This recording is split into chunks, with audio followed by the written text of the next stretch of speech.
Hey everyone, welcome back to my channel. My name is Madeline and this is Novel Ink. My best friend made me this cross stitch of my blog and YouTube logo for Christmas, and I just wanted to show you guys because I think it's really beautiful.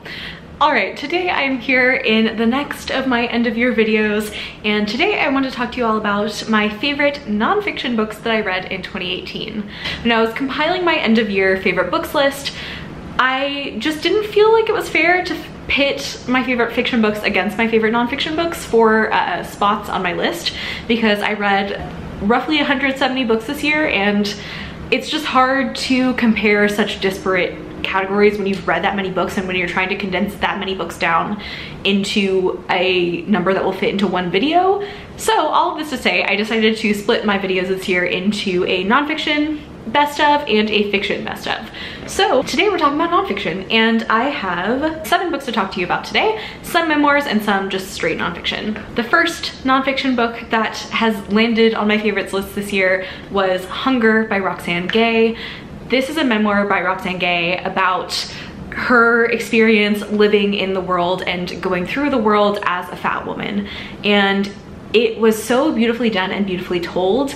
I hadn't previously read any actual books by Roxane Gay. Like, I had read her writing that she'd published online, and Hunger was a great starting place for that. If you're looking for a place to start with her work, I would highly recommend this one. I saw a lot of my own experience reflected in this, but also she brings all of her own background and her intersections as a Black woman and a queer woman and a fat woman, you know, all of this, how it twines together and makes her identity. I just thought this was really excellently told. I will give a huge trigger warning for rape and sexual violence, because a lot of Roxane Gay's feelings about her body stem back to this one horrific rape that happened to her in her childhood, and it is really heartbreaking and really tough to read about, but it's important context for the sake of this memoir, but just giving you a heads up that it's there. However, like I say, I really loved this, and I think that if you're looking for a good memoir, I would really recommend this one. Next, I have one that I read recently from one of my new favorite authors of 2018.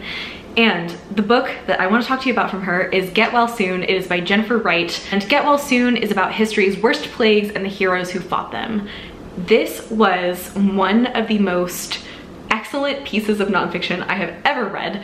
This was actually recommended to me by one of my IRL friends, Jessie, so shout out Jessie. And I'm sure my fellow readers know, like, you take your IRL friends' book recommendations with a grain of salt, but this particular book appealed to me so much, and it came from someone who I feel like has very similar taste to me, and I'm so glad that I took her advice and read this, because like I say, it was just incredible. The thing that I love about Jennifer Wright is that she talks about history in such a digestible, accessible way, but you never feel like it's being dumbed down or that you're being condescended to as the reader. It is brilliant, and this book in particular, like, just the spin that she put on this history was so smart and witty. She has these witty quips that she throws in into her writing, but even beside that, just the things that she chose to focus on in these stories about these plagues were so brilliant. This book weirdly gave me a lot of hope for humans,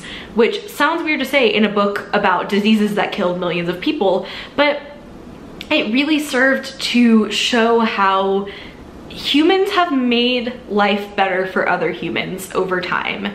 And it was just really comforting to see, like, even in the midst of all this adversity and these horrible diseases that were striking, people were always stepping up to the plate and helping out their fellow man or woman or non-binary person. I don't know, I loved this so much, and I can't articulate why I loved it, but I really recommend you read it. And just Jennifer Wright's books in general, I just think are so smart and so accessible. If you read one nonfiction book from this list, read Get Well Soon, because I think that it was my absolute favorite. Next on my list is a book that I'm sure so many of you have already heard me raving about. I feel like I talked about this nonstop on like every social media channel possible, and that is Bad Blood by John Carreyrou. This just, my mind imploded again and again while I was reading this book, and I think that I just wanted to share that feeling with other people, which is why I talked about this one so much. This is the story of the rise and fall of the tech startup Theranos, which at one point was valued at over $1 billion. However, the technology that this company was purporting to be pioneering never really existed. And I think what struck me most about Bad Blood was the extent of the deception and the lies that Elizabeth Holmes, who was the founder of Theranos, and everyone involved in the company was perpetuating. Like, the extent of the deception ran so deep, and I just found it mind-blowing and fascinating and terrifying that this kind of deception on such a large scale could even be possible. If you're looking for like a page turner of a nonfiction book, I really recommend Bad Blood. If you're like a thriller reader, I think you would love this, because to me it had that vibe of a thriller of like, oh my god, I have to keep reading to find out what happens. Even though I could have looked up what happened, I knew to an extent what happened because this is just real life events. Another thing I loved about it was that about, I would say 2/3 of the way through the book, the journalist who published this book, who is the journalist who originally broke the story about Theranos, he becomes a player in the story and becomes kind of a character in the narrative, and that was kind of a total mindfuck as well. This was just great, and it's one of the most buzzed about nonfiction books of 2019, and I think with good reason. I think that there's something to enjoy for almost everyone in Bad Blood. Next, I have probably my favorite memoir I read this, and that was Fairies by Therese Marie Malot. Malot is a First Nations woman from Canada, and she, in this memoir, writes so beautifully about her experiences with bipolar disorder and about living as a Native person in a society that is full of colonizers. Just articulates so many things about being a woman and being a human so beautifully. I think what really struck me most about this was the quality of the writing. It was very lyrical and beautifully told, to the point where it felt like I was reading fiction. I think books like Fairies challenge the idea of nonfiction as lifeless and dry, because you can tell about real events very lyrically. Like I say, this is a memoir that I read very early on in 2018, and it's really stuck with me all year. The last 3 books on my list are also all memoirs. So the first of those is So Sad Today by Melissa Broder. This I picked up after hearing my friend Sylvia at Wish Fulfillment recommend this pretty much all year, and I'm really glad I picked it up, because I think that the value of So Sad Today is in the way that Melissa Broder writes about being mentally ill and being in the throes of mental illness while also actively wanting to feel better, but sometimes not knowing how.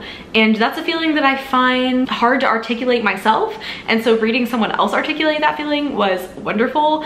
And I think that the reason that the So Sad Today Twitter resonates with so many people is because of that very thing, because of Melissa Broder's ability to articulate kind of the duality of being a mentally ill person.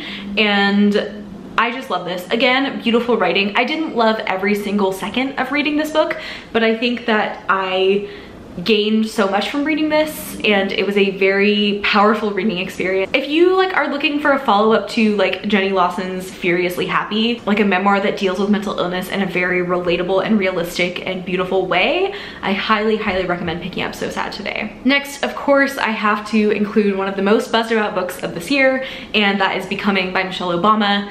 There is a reason that Michelle Obama is so well loved, and there is a reason that this book has sold so many copies, and it is because Michelle Obama is a national treasure, and this memoir is excellently done. It is. Michelle Obama is a very private person, I feel, and so getting this glimpse into her life I think was very valuable for me and for a lot of other people.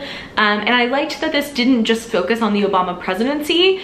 It focused on her childhood and growing up, and her experience at college, and her experiences just as a Black woman navigating the world pre-White House, during White House, and post-White House. Yeah, and I also think that this was really beautifully written at times, especially in passages about Michelle Obama's childhood. The writing was very lyrical and lovely. Her story is one that I think will resonate with a lot of people, and I, for one, really had a great time reading it. The audiobook, of course, was fantastic, by the way. Last on my list is March, Book 3 by John Lewis, Andrew Aiden, and Nate Powell. This is the conclusion to John Lewis's graphic novel memoir series March, about his involvement in the civil rights movement. And this is just the conclusion to this part of his story. He's actually going to be publishing another graphic novel memoir series beginning in 2019 about his run for office. But this particular trilogy, March, focuses on his involvement in the civil rights movement. And I read books 1 and 2 a couple of years ago and somehow didn't get around to book 3 until this year. And I'm so glad that I did, because it was my favorite volume of the trilogy. And I think one of the most powerful memoirs I've ever read. I think that the graphic novel format is such an excellent medium for telling John Lewis's story. Really moved me. There was a particular panel that really got me of John Lewis at Barack Obama's 2008 inauguration, and it was Obama and John Lewis kind of embracing and just having this moment together, and it just, that particular panel encapsulated everything I love about this trilogy on one page. I just think that this series should be required reading for all people in the US, because sadly this history is so recent here in the United States. You know, this was all happening in the 1960s. That is so recent. It's brilliantly done. The format is just perfect for this particular story, and I think that everyone should read this. And with that, we've reached the end of my list of my favorite nonfiction books that I read in 2018. I didn't mention this at the beginning of the video, but these were not all published this year. I just read all of these this year. So please let me know in the comments below if you've read any of the books that I mentioned, or if any of them are on your TBR. I would also love to know your favorite nonfiction books this year, and whether or not you picked up any nonfiction that you really loved in 2018. As always, all of my social media links will be down below so that we can be friends. Thank you very much for watching, and I will see you soon in another video.